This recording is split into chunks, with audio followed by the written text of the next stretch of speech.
Dan, what's up, man? Nothing. It's been pretty low key out here. Actually, today at around 12:30, I had an interview with Lululemon just as a Oh, yeah. part-time job because I've found on the weekends I have a lot of time, and you can work on the Dan Canary performance and everything around it, the French press pod and all that, but I'm still like, I don't want to go hike for the 10th time this month. I need to do something. So anyways, interview went good. We'll see if they hit me up again. I applied to Whole Foods, Trader Joe's. So doing all that, but just having fun with it, man. Hell yeah. I How love about that. you? Life's been good. Dan, I don't even know if I updated you, but it's funny, on the last podcast, I was so dead set on Lake Erie, the Pennsylvania Yeah. school.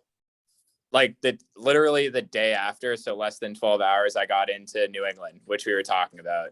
Yeah, which is huge. So for the listeners, I was totally wrong. Obviously, me saying they probably were just delayed was correct, and my crazy head was wrong. But yeah, they got back to me. So I'm going to have some options and I'll keep everyone updated. But I wanted to inform the listeners because they've been Congrats, man. supporting whatever. Yeah, so it's good. Awesome. Well, But yeah, let me get into it. I am so excited. Dan usually is the one introducing every guest that we have, but I am honored to have my tutor and I guess kind of coach throughout the whole med school process, Amanda Brem. Amanda, just to summarize briefly, and then we'll get her on, has her own company called the Brem Method. So I'm not even going to say a tutor. She's an all-encompassing coach of the MCAT, of just general graduate education and admissions processes as a whole, and comes from a personal training background and then had briefly considered going into medicine. So I thought she'd be a really cool story to get on the podcast, and I'm pumped. She actually just updated me that she made a move, and I haven't seen her in a couple months. So without further ado, Amanda, the floor is yours. Thank you so much for coming on. Yeah, thank you both for having me. I'm really excited to just talk about all the overlaps that we see. I mean, I'm sure you guys all know it. It's like there's so much overlap in medicine and personal training, and also just like finding your path when you care about helping other people, but maybe don't know what's the right path for you. And I know that's something I struggled with in my 20s, and it'll be really fun to kind of talk journeys, especially Jake. I'm so excited for you, Annie. It's like it was like the greatest text that morning when you sent it to me. So I think it's cool to be at the end of that journey for you and get to kind of all introspect and reflect on how we got to where we are right now. So super pumped for today. Awesome. I guess I'll kick it off, and then Dan, please step in because I might just take the floor because I'm so curious. But Amanda, tell us a little bit about yourself. Where are you from? Yeah, so I'm from Massachusetts. I'm from about 35 minutes outside the Boston area, which is pretty much true of anyone who lives in Massachusetts. I grew up in a very kind of rural suburban life, doing a lot of outdoor activities, went to Northeastern in Boston. So I was definitely a Boston person, and then migrated out to the Bay Area, San Francisco, which is where I got into personal training, nutrition coaching, and coaching at sports teams. So I was an East Coaster for my whole life, and then moved out west for a little bit.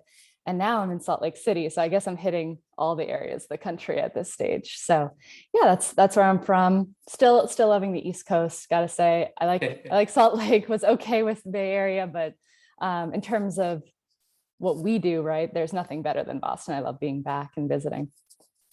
Yeah. awesome. So I don't know if it's too personal or not, but what was the reason for moving out to the West Coast in San Fran? Yeah, so I walked onto my collegiate rowing team at Northeastern. So I was a walk-on rower. I basically was told by my parents, you either have to apply for the honors college or get into a sports team because you're going to drink and party too much. And I was like, oh, you know what? Honors college sounds too hard. Let me join a D1 sports team instead. That sounds better, which was, in retrospect, not the easier choice. But I loved it. I got super into athletics. training all day, every day was like the best thing. And when I graduated, I did not want to leave that world. I was super in it, super invested into training. And so I actually got a couple interviews to be a grad assistant for the Stanford rowing team and for the UC Berkeley rowing team. Stanford ended up taking me on. So that's why I did that move. It was kind of going to be for a year, and then I ended up staying for 4 years because that's how life goes. But yes, I moved out there my senior year, which would have been 2014. And I went to spend a year at Stanford, helping them coach their heavyweight rowing team, which is like a top 5 NCAA team. It was a really cool experience. Wow. Yeah, that's very cool because I mean, I don't know if you know, but I was at BC a couple of years ago, and I was head of their women's rowing team. So I had 40 women in this no way. Yeah. conditioning room, and it's like, how do you be the best you can be for all these women? And you had women who loved it, some hated it, but just trying to make it fun for them. So it's cool to meet someone else in rowing who actually enjoyed the lifting and all. That was my favorite part. We had our strength coach. His name is, I think he might be still at Northeastern. His name was Big Mike. And he looked like what he sounded like. He's gigantic. He did a lot of like powerlifting competitions, stuff like that. And I was a walk-on, right? So I was bad. Like I was bottom of the barrel my freshman year, like barely hanging on to the team. I was going to probably be cut, honestly, in the spring. And then we started weightlifting in the winter once the weather got too cold, and my body just took to it. Like I was like, oh, this is what I was missing. I just didn't have the strength. And like Big Mike was really supportive as the strength and conditioning. He's like, Amanda, you're not that tall compared to rowers. I'm only 5'8". You need to get strong. And so he was all about like form and, getting those extra reps in. And he's probably the reason I stayed on the team, actually, because I got strong enough to stay in it. So yeah, strength and conditioning is where it was at. It was the best part of the day. Yeah. Shout out Big Mike for keeping you in. I'm curious because I've never even asked you though, and I didn't know about Stanford. What drove you to that world? Was it just strength and conditioning as a whole? Was it like you loved the training, or was it more so that you wanted to give back to the sport? That's a great question. And I think it was both. I actually got very into nutrition. So what happened with my trajectory as an athlete is I got into strength training, got good at that. And I was probably one of the like top lifters out of our team. Not that like we ranked ourselves that much, but I definitely enjoyed it, was good at it. And the summer of my freshman year, I was like, I can go to a gym 5 days a week. I can get really strong. And I did. I gained over that year, I gained probably 20 pounds of muscle. Like it was a ridiculous amount. I was big. All right. Like I was 180, 5'8", all muscle. And it was great. It was so fun. I broke the athlete record for the deadlift. It was awesome. And then my coach, my sophomore year, came to me. He's like, Amanda, you're too heavy. You're too heavy for the size you are, because, boats are all about weight and balance and all that stuff. And you just got too much muscle. And we need you to dial back a little bit if you can do so in a healthy, safe way. So me being me, I immediately dove into research on nutrition. I took nutrition courses. I looked up all this stuff. I started eating super clean, cooking all my own meals. And I lost probably 20 pounds, but actually gained muscle and decreased my body fat percentage by a decent amount just from nutrition. And I thought that was the coolest thing. I was like, this is amazing. We can basically design our bodies to do amazing things exactly how we want them. And I got really into it to the point that I was actually writing nutrition plans for other girls on my team. I was helping them with their nutrition. I was giving little talks to the freshmen by my senior year about how it's important not to drink and to eat your carbs and your protein and all that. So I realized I was this is a missing connection for female athletes in particular, because there's so much kind of crap around eating and looking a certain way for women, especially. And for athletes, there's a whole other level, because you also have to perform. And so there's a lot of eating weirdness that happens with female athletics. And I wanted to help with that. And I wanted to be you can eat healthy and clean and be lean without, being in a deficit or hurting yourself from a performance standpoint. So that's actually why I got hired at Stanford. Was they actually wanted me to come in and be somebody who could talk to the girls on their level, who was just in that world, and it wasn't their coach who could actually say, hey, let's talk about what you're eating and what you're not eating, and make sure that you're taking care of yourself. So it was that combination of, I saw it worked for me and I thought it was the coolest thing. So I wanted to help others. And it is a big need, I think, in female athletics to talk about nutrition along with the training. So that's why I got into it. And Sanford gave me the opportunity to like really explore that avenue. That's so interesting that you say that. First of all, it's cool, but we actually, our second guest that we ever had on the podcast was a female nutritionist Dan did his master's with, named Noelle. Is it Malpezo, Dan? I always mess up her last name, but she was discussing just like the stigmatization with female, body ideals, and just like specifically with athletes. And it's like, she was talking about how she had ruined her cycle, and it's just like, it's this train wreck. And so, I think you had filled the niche. I still think it's totally under addressed, but that's fascinating. Yeah, it was one of those routes that I kind of was like, maybe I'll do this for the rest of my life. Right. And I still think it's really important. And it was a great experience. And it's still something that is close to my heart. And I love reading about the research on it. And I think there's a lot of cool people doing awesome research in this field now that women's athletics is getting more of the spotlight. Lately, like with the Olympics and everything, I think they're doing a really good job with it. So how long were you at Stanford? And then if you want to talk about that transition to personal training after? Yeah. So I worked at Stanford for free because grad assistants do not get paid. So I was out in the Bay Area, probably the most expensive area in the country, not getting paid. And I worked for them for a year. It was like a year position. And at the time I was also coaching a high school rowing team, still not making enough money to live. I was commuting 2 hours one way because I was living at a friend's house on her couch to save rent. Like it was not a healthy environment for me. And so that's why I only did it for a year, because ultimately, even though what I was doing was cool, I was working like crazy and not taking care of myself. I got really sick. And so ironically, when I was trying to help other people, and this is kind of a trend in my life, when I was trying to help other people, I wasn't putting myself first. And so I was like, I need to make some money. I still want to be in this world, but I also want to be able to live and not work 4 a.m. to 9 p.m. and die in the process. So I got a job at Equinox out there in San Mateo. Yep. Yeah, which was great. I got it actually right in the middle of all that. So that wasn't great because ramping, I don't know if any of you listeners are into the personal training world, but ramping up and getting your client base is the hardest part of being a trainer in a lot of ways. And I was trying to do that while coaching 2 teams. It was a rough year, let's just say that. So I dialed back on the athletic coaching, and I focused on personal training after that year.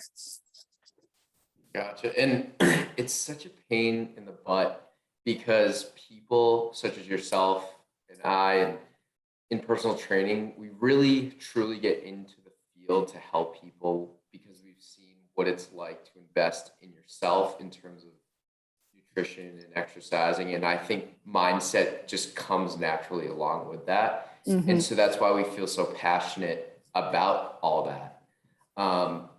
But in terms of the financial progress you can make, it takes a while if you stay in it.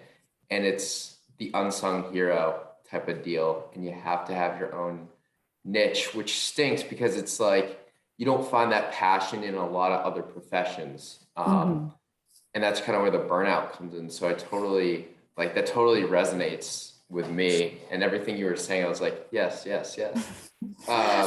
It's a common story, I feel like, in fields like this. Too common, honestly. Yeah. But so I guess, what was the transition from personal trainer to kind of the next endeavor? And this is all in your mid-20s? Yes, this is the classic mid-20s where I'm like, ooh, shiny, I want to do this. Ooh, shiny, I want to do that. Right, which is like so normal. And it's something I encourage. If anyone's listening that's in their mid-20s, go chase after the shinies. But it was tough for me because I'm a planner. I've always had a 10-year plan like my whole life. And it was really hard for me to like say, you know what, this isn't working. I got to try something different. But I was really lucky in a lot of ways. When I was personal training, I had a lot of clients who were in the medical field. Actually, I had a lot of doctors, anesthesiologists. I also ended up working, because of my background, I was a biology major in college, took a lot of nutrition physiology classes outside of the personal training cert. So I ended up getting a lot of clients who were very high risk. They either were diabetic, had osteoporosis, were coming off of surgeries, hypertension, right? I was getting all the ones that had medical comorbidities and also needed personal training. So I was working really closely with physical therapists and doctors with my client base. And I was working with all these medical professionals, and I had one in particular. His name is Henry, Dr. Hamilton, and he's an OBGYN, and he's like in his 70s, 5'5", gregarious, like super active dude. And he came to me at the gym because he's one of those guys that was at the gym every morning at 6 a.m. kind of thing, right? And we get to talking because he'd be on the rower, and he got the worst form on the rowing machine. It was like so bad. And I was like, Henry, let me teach you how to row. And then we got to talking, and eventually he was like, hey, I'm going through double knee replacement surgery in a few months. The ortho said I need to do some strength training. Do you have some suggestions? So I started training him, and he was like, Amanda, you should be a doctor. You're great at this, right? Like, and it was a lot of, you're interested in this, you're great at this. I take people on medical missions every year. Why don't you come with me to Peru? We'll go on a medical mission. You'll see what being a doctor is like. Anyone's been on a medical mission, that is not what being a doctor is like. That is like a whole different world. That is not reality. But of course I went, I loved it. It's fascinating. We were literally saving lives all day long for 2 weeks. I was getting a lot of support and encouragement about going to medical school. People are like, oh yeah, that'd be great for you. Because it sounds good, right? It sounds good to say, hey, I'm going to medical school. It was in my field of interest. I do care about taking care of people. And so I started studying for the MCAT. I started studying, took it, did okay, said, I'll take another year and I'll study for it again. And at that same time, I got offered a position to manage the personal training team at Equinox. Ironically, my interview from the management position was the afternoon of my MCAT, because I'm a crazy person. I was like, you know what I'm going to do? I'm going to take this 7.5-hour test, and then I'm going to go to an interview, because why not, right? Did okay on the MCAT, did better on the interview. And so that second year, I was managing a team of 35 trainers, and I was studying for the MCAT. And I was realizing that I was really interested in taking the MCAT. I was more invested in that than managing my team. So I was like, okay, maybe this is the right thing, right? Took the MCAT the second time, did great. Thought that that's all I needed. Now, if you're following my trajectory, I've been a personal trainer, I've been a coach, but I have not been in any kind of medical profession at this stage in my life. I haven't done clinical work. I hadn't done research. All I had done was my coaching and my personal training. And I went and applied with that good MCAT score, no medical experience, except for that one trip to Peru. And of course I didn't get in. I applied to 20 schools, didn't even get an interview. And at the time I was in a master's program to try to see if I was ready academically for this. And I was not enjoying the master's program. I was also going through a breakup at that time. It was one of those years. I was like, all right, I'm getting rejected from 20 medical schools and my partner at the time, and I'm doing badly in this master's program. What have I done? This was 3.5 years ago now. So I was like, what have I done with my life? I've ruined it. Stopped working out, stopped taking care of myself. And I went to the director of my master's program and I was like, what do I do? I've just blown my chance at all this. What do I do? And she's like, well, Amanda, you're good at teaching, right? You wanted to go into academic medicine? And I was like, yeah, I love teaching. I love working with people, mentoring people. She's like, why don't you teach the MCAT? You did a really good job on the MCAT. People need help right now. You don't have to go to school for it. You can do this for a couple of years and try again. And so that's kind of I was at my lowest moment, and that's kind of where I started to kind of change my rhythm. But it was a rough time. I failed on every classical sense you could fail on that year. And I really thought I had ruined my life. I was like, what was I doing? I should have just stayed at Equinox and been a trainer and made some money. What was I thinking? So that was the first part of the transition, was a huge failure, actually. I want to step in just quickly because there's Yeah. two things I could mention I think is important for the listeners. When Amanda said she did good, she did excellent, and people need to realize the master's program she was going to, this is how we became in touch with one another. That's not someone who would ever sugarcoat anything. Like this director saying that she was worthy of teaching like the best of the best, that's important. So it's like, people need to understand it's not that it was good, it was like she excelled. And so I think that's kind of important with your whole story, because at the time you're going through that, you must have said, oh, everything sucks. Like, how, if I was good at this, did I not get in? But you should realize you had that one great thing. And I think it probably took your director saying like, this is a great part for you to start that transition process. And so I just wanted to take a moment so people get the magnitude. It's not like, oh, she did okay. This was like part of her whole process. It was amazing. So yeah. I did really great at one thing, and it wasn't what got me into medical school, right? And that I think is such an important thing. And it's also such a testament to you, Jake, that it's more than just one little score. And I think that's true in like most professions in life, right? It's not about like checking off one box really well. It's about having a full breadth of experience to be able to do the thing you need to do. And I didn't get that at the time that I was applying, right? I was like, I have this one thing that I did really, really well on. I can ignore the rest, right? And I think that's kind of the lesson I took from it, is putting all of your eggs in one part of the basket just tips it over, right? It doesn't actually get you where you want to go. So yeah, to your point, it was great, and it didn't get me anywhere that I thought I wanted to go at the time. With Go ahead, Jake. Sorry, you had something, Dan? I was just gonna say, did you, in that tough year, you and your partner were splitting, like, did you have any other support system, like parents, to just reflect on? I did, and I was very lucky. I moved back home. So like in that classic, like in the movies where it's like sad music and the person moves back home, right? Like that was me. But I did have a very supportive and loving family. I have two younger sisters who just think I walk on water, which is always lovely to be around. And I had some wonderful friends who just were able to be there with me, not say that it was like going to be okay, right? They were just like, we're here for you. Let us know what you need. And I was very blessed actually to have that kind of support system. I think that's one of the reasons why I did come out stronger, right? You can't do it alone. Outside of the support system, any other tips? I mean, this sounds like more of a major rut than just like, oh, I'm having a few bad days. I mean, this sounds not great.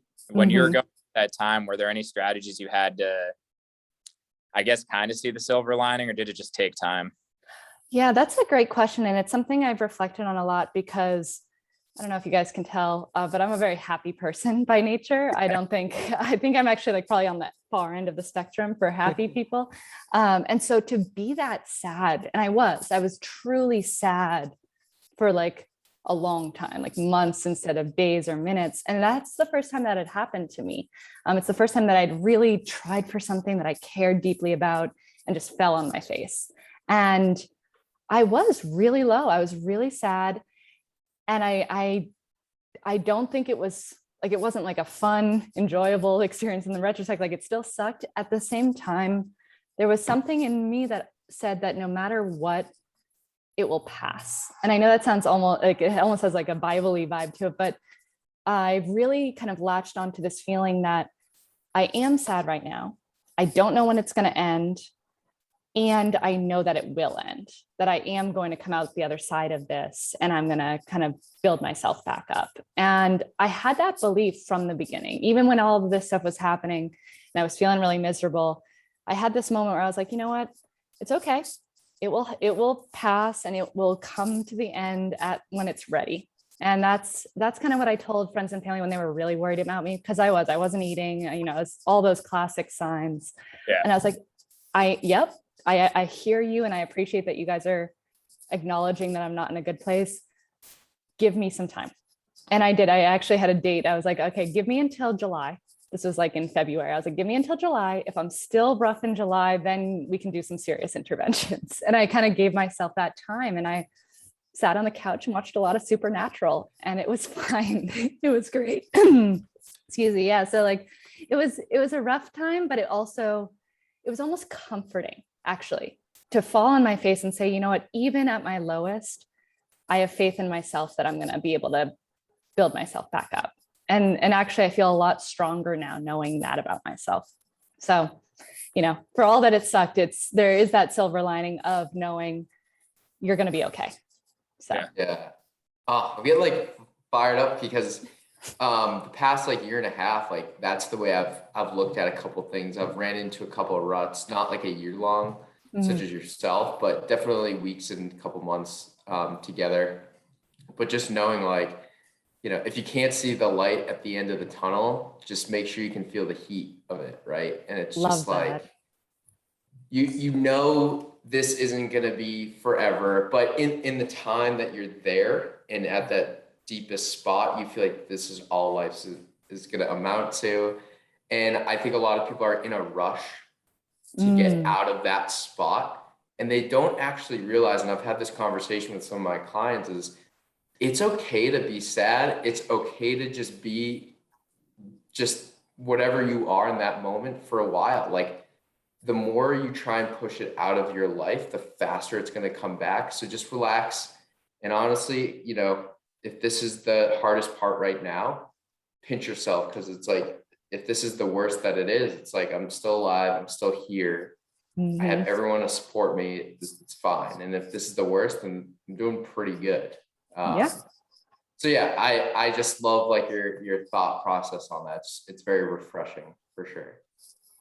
She it's so funny hearing this, just because we haven't even had this discussion about your story, but this is Amanda's, I mean, this is your tutoring philosophy. It's your whole coaching philosophy, is getting introspective and taking self-accountability and self-reflection. And so I want to segue, if you want to touch more on your decision not to go into medicine, I'm happy to broach that, but I definitely want to go into the Brem Method stuff, because I can just see exactly where all of this stemmed from, and it's great. So we'll start with what really led you to say, no, medicine, not for me, not going to pursue that.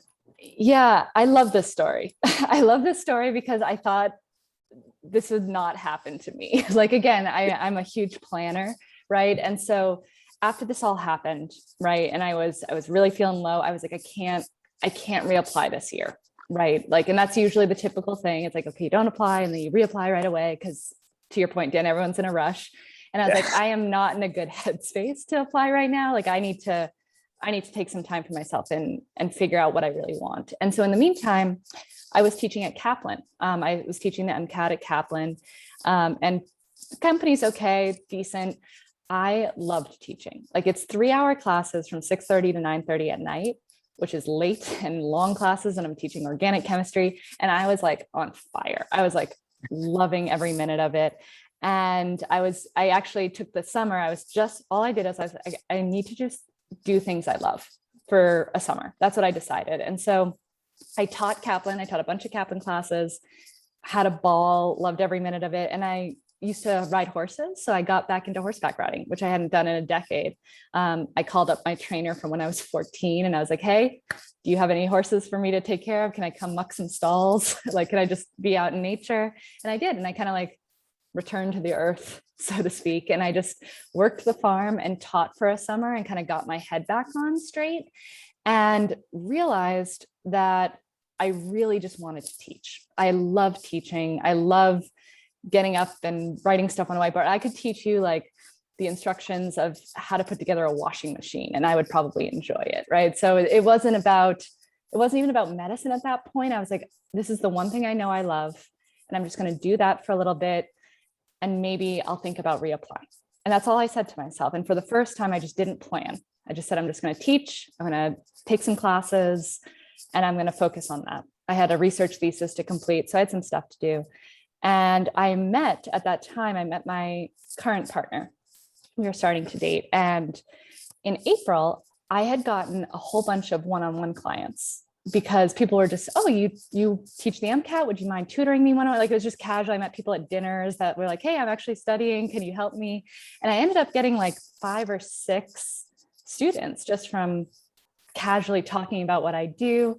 The director at the BU program asked me to teach a seminar series to help students prepare for the MCAT. I was getting some students from that. And I was like, yeah, this is fun, but maybe I'll go back and get like my PhD in education since I love teaching, right? Because all I was thinking about is go to school, go to school, go to school. And my partner, my now partner, he was like, why aren't you just teaching? Like, that's what you're doing right now. Why are you trying to do anything different? And I was like, yeah, but that's like running your own business. I couldn't do that. I literally laughed. I was like, no way. I'm not like an entrepreneur. I couldn't possibly run my own business. And he's like, Amanda, you have 5 clients and you're paying your rent with it. I think that means you're an entrepreneur. And I had this like moment of, oh my God, I could do this as a career. I could right now, without any more schooling, teach people something that I'm qualified to teach, that I love teaching, and make enough money to live my life. And that was such a holy crap moment for me. Because at that moment, I was like, there's no way I could possibly run my own business. That's way too scary, way too hard. And I had to be told that I was already doing it to actually recognize that I could. And that's kind of history from there. I mean, I finally put my energy into it. I finally started focusing on it. And 2 years later, you know, here we are. So. Yeah, it's amazing to see how you've grown. Cause I think I got in right at the beginning as it was still in the baby. I mean, I can't even believe you have your own employee. Yep, I know. Soon to be more, hopefully. So. Yeah. Do you want to talk a little bit about the course you took to kind of figure out how to do the business side? Because I know you would dive into it, but what do you do to educate yourself on how to scale? I think that's pretty important for anything. Yeah. So I didn't actually, it's funny, right? I didn't actually do anything formal for this. What I did instead is I reached out to some mentors. I work actually for, if anyone's interested, Score Mentors is a free, it's a little bit of a plug. It's a free service for entrepreneurs that are retired entrepreneurs. So they're like older retired entrepreneurs, and they basically mentor you for free. They just give back to the community of young up and coming business owners. So I've been working with them, and I've been working with them for a while now, and they've been so supportive, just helping me build my business, making choices about where to put my energy, attention, and money, but also just there to say, hey, you're doing a good job. And like, you're going to be okay. And it's okay to not know all the answers. So I've actually been working with them for a while now. And it's definitely been one of the reasons my business has grown the way it is. I mean, they were the ones to have the idea for group classes, and they were the ones to have the idea for like actually building out a newsletter so that people could stay connected to me. Right. And all those things I wouldn't have thought of, and have made such a difference in just growing my community of pre-meds. So they've been lovely. And I think in general, I don't think there's any one course that's going to tell you all you need to know for your business. I don't think that there's any one for anything. There's no one can tell you what to do for your business and your career and your life. I think having a tribe of mentors, having a tribe of people that you trust, that are invested in you and have experience that you value, and being able to ask them good questions, that's how you grow, right? And I think being able to build that tribe, it's not easy. And once you have it, I think it makes all the difference. What was like the biggest challenge when you had that like realization of business from teacher to like more entrepreneurial mindset? Yeah. So I had this weird belief about myself. I think we all do, right? Like we all have these like weird beliefs, like, oh, I'm terrible at math, or, oh, I'm like a neat freak, right? Like you just have these like labels that you put on yourself. Yeah. And one of the labels I had put on myself was that I'm extremely lazy, and that I can't possibly do anything unless I have somebody telling me what to do. That was this belief I had. And it was this belief I had from the time I was little, that like the only reason I'm able to be successful in anything is because I'm a people pleaser. And so as long as there's a boss or somebody to impress, I can do a good job. But if nobody cares, if it's just me, I won't do anything. I had this, it was so not true in retrospect. I'm running my own business, but it's wild how deeply ingrained that was. And so when I decided to go out on my own, it was terrifying, because I was like, what if I just get demotivated? What if I just stop wanting to do this? Right. And And then I realized that will never happen, because what I care about is helping my students, right? And as long as my students are there, I'm going to be motivated and passionate, because that's who I'm here for. It's why I show up. And so it was one of these weird moments where I was like, oh no, how am I going to like do work if nobody's telling me what to do? And I have to make all these decisions by myself. And then I realized it's actually my students who drive it. It's my students buy what they need and what they're looking for. That's what I do, right? So my students say, this is what I'm having issues with. This is what I'm having questions on. And then I'm able to work and build to give them that support that they need. So it was a silly fear in retrospect, but at the time, that first half year, that's what I was terrified of. I was terrified that I just didn't have the guts for it. Very interesting.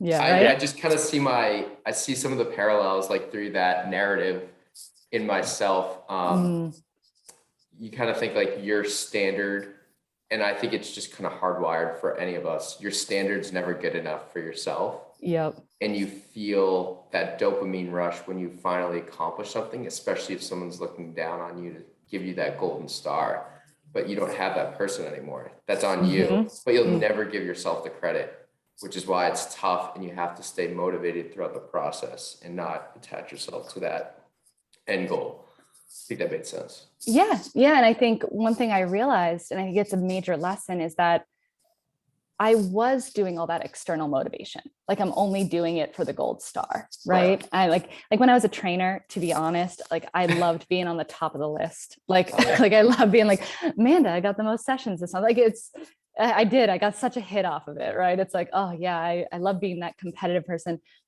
but it didn't feel like a healthy positive, right? It didn't feel like a healthy accomplishment, because I was always seeking more. It did feel like an addiction in a lot of ways, right? You're just seeking that next validation hit.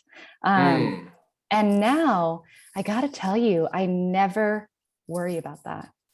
I never worry about like, oh, like, are people thinking I'm doing the right thing? Like, I don't know. It's no longer part of the equation for me, because I feel so rooted in my values. I feel so like this is what I'm meant to be doing, that I don't even have that need anymore. It's wild when I think back on it. So I think there is something to be said for finding something that's so deeply rooted in who you are and what your values are, and doing that thing. It means that you don't have to seek out those dopamine hits to make yourself feel good. At least that's been my experience. I can attest, she is deeply rooted, because I was late on payments for like months on end. And I said, hey, Amanda, I owe you. And she said, oh, I forgot about it. So she's not even thinking about it. Yeah. Maybe not the best business owner. Ends up making money. Amanda, in terms of the Brem method as a whole, what's the niche? Like, why is it a little bit different than these other, I don't want to call it a prep company, but like coaching companies? Yeah, they are prep companies. I mean, I think one of the reasons that I started coaching one-on-one, right, other than people were asking me, is they were feeling very underserved by the Kaplans and the Princeton Reviews in the world. They were not getting the results. They weren't feeling comfortable and supported there. And they were looking for somebody that they could connect with, right? And so they met me at dinner or whatever, or at a cafe, and they're like, all right, I trust this person more because I see her, I know her, and I know that she'll take care of me. And so I think the difference with my mission statement is that I am here to support the students on their journey. I'm not here to make a quick buck, right? I'm not here to pump out as many pre-meds as I can through my program. I want to help students find what's right for them. My friends and I have a little bit of a joke that my real job is making sure students actually want to go to medical school, and it's not convincing them otherwise, because I've had more than a few students where I recognized pretty early on that this is not what they wanted to do. You know, it's very obvious. And part of my mission is, if this isn't right for my students, my goal is that I tell them, right? My mantra is clear is kind, right? The clearer I can be about how I'm feeling about their progress, the better. And if I think that their reasoning for doing this is off, that's a conversation we've had. And so I have encouraged other students to pursue other avenues when I think it's not right for them. And that's not something that I don't think Kaplan would allow me to do if I was still teaching there. And I think I wanted to teach the way I wish I was taught, right? I wanted to teach from a compassionate, empathetic standpoint. I get how stressful and terrible this experience is. It's not fair how hard it is for these pre-meds who just want to help people. And it's a necessary part of the process. And so my goal is to help them get through it, get stronger because of it, right? Build resilience, build training and skills so that they can handle academic challenges in the future. And at the same time, feel safe and feel taken care of and felt listened to and supported. So I don't think of myself as a tutor. I think of myself as a coach, or even in that category of like just a support system for my students. No, I love it. I'm like fired up. Yeah. I knew like you're obviously into nutrition and health. Do you ever add a component of that into your coaching? Yes, I do. Luckily, I didn't have to do too much with Jake, but I did have to remind him to work out several times. Good. Yes, I actually, I called that non-MCAT homework is what I call it for my students. And so we talk about water intake, we talk about nutrition, we talk about exercise, we talk about the importance of sleep. Probably at least once a month, we talk about how important it is to sleep and recover.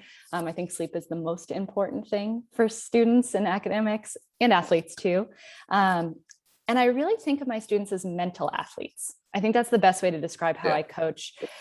They are, right? Like 7.5 hours of testing on really complicated hard stuff. That's basically an Ironman, but for your brain, right? Yeah. And so you need to train that way. You need to train like the people who compete in the Ironman train, just mentally, right? And that requires taking care of your body as well. So I treat my students like the mental athletes they are. We take a very holistic approach. And we make a test day game plan, just like a race plan. When I used to do rowing coaching, we used to make like a race plan for our race days. We do a test day game plan where we talk about what are you eating during your breaks? Are you moving? Are you squatting in the bathroom to kind of get the blood flowing? Are you taking deep breaths and meditating? Are you drinking caffeine or not? Right? We cover the gambit. And I've often been told that that's one of the most valuable parts of the program, right? Is that we care for the whole person and make sure that we're actually, in a place where we can physically and mentally compete at the best of our ability. Yeah. In terms of the actual MCAT prep, that was the best thing and the most value that I took from working with you. I guess for listeners, and I think I've mentioned it, but I came to Amanda after taking the MCAT twice, and my goal was to knock it out of the park on the third time. It didn't happen essentially because of one section. I ended up getting the same score, but I left knowing like I did exactly what I said I was going to do. And we had gone over it, 2-3 times. And like, I did it to a T, and it just happened. It was a really hard reading section. I'm not great at it or whatever, but it was so relieving to call you after, not even in a panic, but I really won't ever forget that phone call when I got the score. We just went through it. I said, hey, I thought I was going to get X score and we got this. And you said, well, why do you think that happened? And I said, I think the plan was seamless. And it was so relieving. And I hope it was relieving for you to know that, like, I didn't miss a T. It just, I went through and did the best that I could. And it's the only time I felt like that leaving the MCAT. And so at least from someone who's been coached, that's such a much less stressful environment to go in knowing like I've got a plan and this is how I'm going to attack it. I think it's important for everything in life, but especially for something as daunting as that. Yeah. Well, I remember that conversation too. And I remember being like, you know what, that's my goal. And it's my goal for all my students, which is I want them to feel that they did the best they could that day. Right. And then the score doesn't matter, right? You want to leave feeling like you put everything you can, especially when it's like, whether it's athletics, right? If it was your like last game ever in baseball or your last race, like for me, my last race ever in rowing, like you want to just know that you left it all on the table. It doesn't matter if you win or lose. You want to just say, I did the best I could. And I think it's hard, right? We have a tendency to hold ourselves back. We have a tendency to get in our own way. And so that was the thing I was most proud about for you, Jake, is that we did have a lot of stuff from the past experiences. We had a lot of mental blocks going on with this test, and you were able to overcome that and actually put in a performance you were really proud of. And that's, Yeah. you know, can't ask for more than that. Yeah. And then I guess really just swinging to the last part of the conversation I wanted to get to, just when you're giving advice for people applying to med school, and I'll use me as an example, just because I mean, you really did wonders for me. What are some of the discussions you'd have just about why it would be appropriate to pursue it? Or like, how do you have the harder conversations of, hey, maybe this isn't a good route for you? What does that process look like? Well, since you guys are personal trainers, I'll use how I kind of frame it in my own head, because it is a tough conversation. It's hard to be like, hey, you know that dream you have? Maybe it's not the right dream, right? It's similar though, like when you have a client that comes in and says, hey, I want to lose 40 pounds in 6 weeks, right? Like, you know, that's an unreasonable goal. Like, no matter who you are, probably not going to lose 40 pounds in 6 weeks, right? And they're hopeful and they're like, I'm going to work as hard as I can. I want to do it. I'll do whatever you tell me to do. I just want to do this thing. And you have to tell them, like, no, that is not an acceptable goal, right? And so I remember those conversations, and I have a similar one with pre-med students where I'm saying the goal you have isn't in alignment with who you are right now and the timeline that you're on. It doesn't mean that you'll never get there. It means that we don't have enough of the pieces, right? And I use data and I use information to say, like, here, like, if it's as simple as I want to improve my score by 10 points in 6 weeks. That's, for those of you that don't know the MCAT's equivalent to trying to lose 50 pounds in like a week, right? It's not going to happen. So what we do is we break it down. I say, well, here's what we'd need to do. Here's the hours you have in the day. It's not going to line up, right? And we get really clear on that. The students who are maybe in it for the wrong reasons, right? Let's say that, like, they're doing this for the wrong reasons. And this is true in physical health as well, right? Like, I want to look good versus I want to feel good, I think can be a conversation that needs to happen. For students that are in medical school, I think the analogy there is like, I want to get into this because it's a prestigious job, right? Like, that's the real classic, like, I want to look good on the beach, but for medicine, right? So I think that I always just try to dig deeper. We do the values conversation. Jake, do you remember the values stuff that we did? More than it was honest. If you want to share to the listeners, I think that was a kind of a catalyst for wanting to start the podcast. Honestly, it was so important, and that's like changed my life, honestly.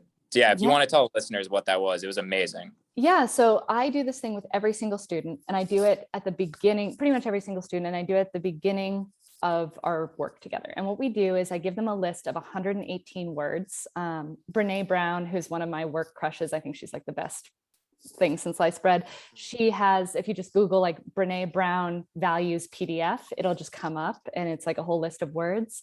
And the exercise is you go through the words and you're like, okay, which words resonate with me? And maybe there's 10, maybe there's 50. And then you boil that list down to 3 words. And you boil that list down to 3 words that are your core values of what you aspire to be, basically, and who you want to work towards, the kind of person you want to be. So my values, for example, are wisdom, mastery, and wholeheartedness. And the way I look at that is I want to always be working towards wisdom. I always want to be working towards getting more wise, getting more authentic with my knowledge so that I can share it with others, right?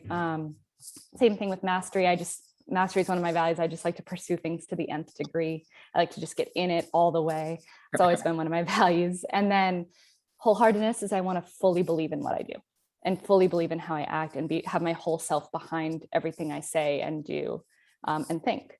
So that is an interesting exercise because one of the words on my list was prestige and another one was competence, right? And I realized that for me, the values of prestige and competence were why I wanted to go to medical school. I wanted to look like I knew what I was doing, and I wanted people to think that I was somebody worthy of respect. But those weren't my core values. That's not the person I aspired to be. It's the one that felt nice to me. Like it kind of like, again, hit that serotonin button for me. And retrospectively, when I looked at that, I was like, oh, that's why it didn't resonate, because it was in my value bucket, but it wasn't the core root of who I was. So I think that values work is the number one thing to do. If you're questioning your career, if you're not sure where you're trying to go, if you're like, is this the right thing for me? It's hard to tell, right? I have students come to me all the time. What they say to me about medicine is they say, I can't think of anything else I would want to do. And that is the worst answer. I'm sorry. Like, and I don't mean to say, I don't mean like everyone has their, but like, that is the worst answer. If you said that answer in a medical school interview, you would get rejected. Like, if that's the best you can come up with for why you want to be a doctor, right? Well, of course you can't think of anything else. You're hyper focused on being a doctor. And if you start thinking about other things, most people like in this field, like you guys are all talented, smart, qualified individuals. Of course, there's like 1,000 other things you could do. And that's overwhelming to choose from, right? Like, I don't know how to choose from the 1,000 other options. So doctor sounds good. And so that's what they're really saying is, I don't know how to think about what I want to do. And so I'm going to stay safe. And so instead of saying, well, what else would you want to do? I say, well, what are your values, right? What are the things that matter to you? And then how do you want your career to help you build on those values, right? So Jake, do you mind sharing one of your values? Actually, we can do this little exercise. I'll share all three. And I actually talked about this in the podcast, Dan, with Mike Soares. This might bring us back, but my three are making a difference, environment, and gratitude. And the reason, and it all stems from this need to know what I'm doing really matters. Like, I had worked in a position where I couldn't even understand why my actions had any value to anybody. And knowing that my actions would matter was critical. So even doing this podcast as an example, it's so relieving knowing my words might have an impact on someone's life, training someone. And then the end all be all with medicine, right? I get the most intimate relationship and can have a very tangible effect. So that's the first. The second, with environment, Dan, we had always discussed, and you're a big reason I mentioned this about the support system. Like, when I'm in good environments, I thrive. When I create positive aspects to an environment, I thrive and I help the environment thrive. And so that was really important for me. I won't place myself in environments that are crappy, for lack of a better term. And then gratitude. And Dan, this I can absolutely attribute to for the very first episode we had on the podcast. We talked about the keys to staying consistent. And the end all be all for us was being grateful and was doing things. The way I had put it in my broy terms was doing things for those that can't, or like something stupid, but I was really saying being grateful for what I have. Like, this is a gift that I get to wake up and go to work, and using medicine as that parallel, which I discussed in the interviews, there's a lot of pride in knowing, like, I could never not be grateful for being a doctor. It's like, I get to do such an amazing service for people. And I think, Amanda, once we had that discussion about those three and we constructed the personal statement, the point I was trying to make is you helped me realize I'm just going to keep trying to become a doctor. There wasn't even a point in doing anything else, because I can safely say, like, I can't imagine not being a doctor, because I took the time to say, who is Jake? Why is Jake different? And it was great. I know I just went on kind of a tangent, but it really changed my life, Well, and I think doing that work either reaffirms or deeply questions what you're doing, right? Yeah. Like, it's like, okay, I'm doing this work and wow, I should be doing this work. Like, okay, because I'm really aligned with my values, or my values are not aligning. And what I think is really cool for you, Jake, is even in medicine, you may be in an environment that is not a good environment for you, or that you're not feeling like you're making a difference, right? There are hospitals that aren't great, or jobs that aren't great as a doctor. And now that you know that about yourself, you're going to prioritize making sure you're in the right environment, making sure that you're feeling like you're making a difference, because that's what matters to you, right? Whereas other people, it could be feeling compassionate, right? Compassion is a big one that comes up. And I think like, okay, working directly with people is really important if compassion is one of your main values, right? You don't want to be stuck in a lab if compassion is one of your main values, right? And so I think knowing that, regardless of your career, just helps you make better decisions about, where do I want to go next? What kind of people do I want around me? What kind of work environment do I want? I had a student, we did this work, and one of her values was family. And she was like, I really want to have a good family. I want to be part of my family. And I was like, does medicine align with that goal? Truly, because even if you get a really great like GP doctor situation where you have good hours. The next 10 years, your doctor needs to be your priority. And she's like, yep, I don't want that. And so that would help her make the decision not to go to medical school and feel safe in that decision because her values didn't align with it, right? She wanted to start a family, and she wanted to not just start a family, but prioritize that family. And that's it's such a clarifying thing, right? To be like, oh, well, this is what I want. This doesn't align with it, so I'm not going to do this thing, right? So I think that's the most important thing, right? It's not about, should I go to medical school or not? It's what in my life is in alignment with my core values and what is not, and what changes do I need to make to stay more in alignment in the future. And I think as long as you have those core values kind of guiding your decisions, it's hard to go wrong, right? Yeah. It's hard to make a bad call at that stage. I have some homework to do. Yeah, It's fun. Yeah, Dan, honestly, I think you would enjoy it. This is why I want it. I'm like so questioned out. I mean, this is why I like love talking to you for this reason. You just think so deeply, and like you've allowed me to you've helped me like become so introspective, because we talked about wisdom. You just like, you're like Yoda. It's like you've got everything. I'm aspiring to be at some point, right? Always working on it. What's Go ahead, Jake. No, Dan, ask. Oh, no, I was just gonna say, like, this is great. Like, I love these talks, the introspective, because that's where it all roots, right? Yeah. In our decision making. So yeah.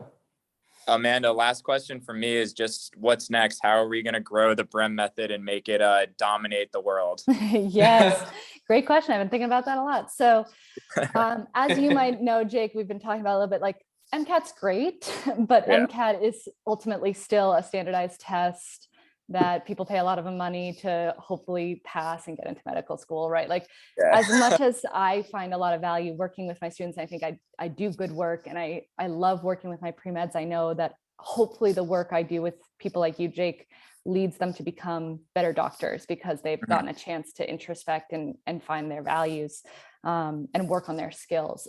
At the same time, there's more to students than just pre-meds. There's more to this than just teaching for the MCAT. And I want to ultimately pivot in the next 5 years or so, pivot the Brem Method towards working with institutions, colleges, maybe even high schools, getting in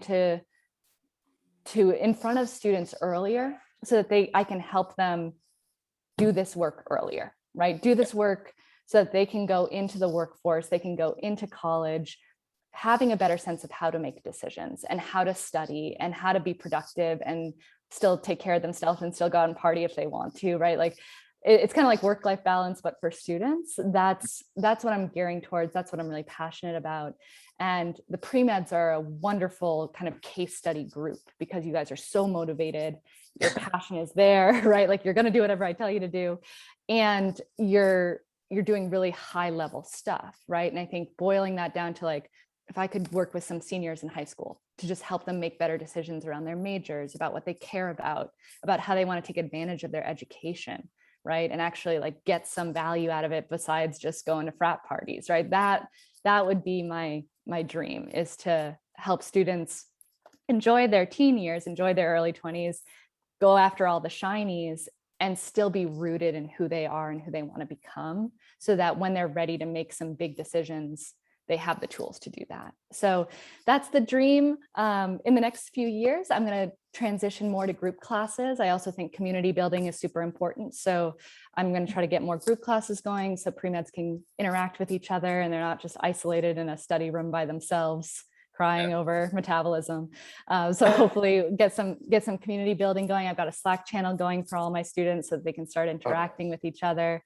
So building up that group community vibe, and then of course starting to integrate into institutions over the next few years. So those are the missions, those are the goals, those are the dreams in that order. What also helps too, Amanda, just for like my business and may help you. Yeah. Facebook groups are great.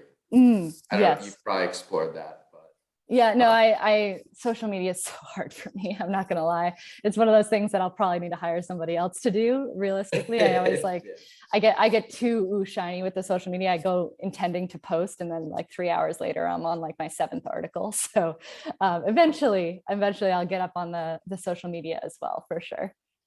Perfect. Well, I'm good. Like this was awesome. This was a nice and refreshing podcast. I love like a mind podcast. I love learning through a story and your narrative and where you're going to be going next, because you're guaranteed to be there as long as you know your values. So Exactly, right. I love that. I better follow it. I've been Yeah. preaching it, so got to practice it as well. But yes, and this was lovely, guys. Like I said, it's always fun to kind of reflect on where you've been. Especially for me, it's a lot of just go, go, go. So it's lovely to kind of look back and be like, wow, yeah, this has been a long road for me. And it's lovely to talk it out. Love it. Yeah, Amanda, thank you for making the time. I know we had discussed it and I kind of threw it on you this week. I said, hey, pop on, but it just, thanks for everything. You're awesome. I have no doubt that the Brem Method is going to grow. I would recommend it to anybody. And I hope we stay in touch. Yeah, and definitely. until next time for the list. Peace.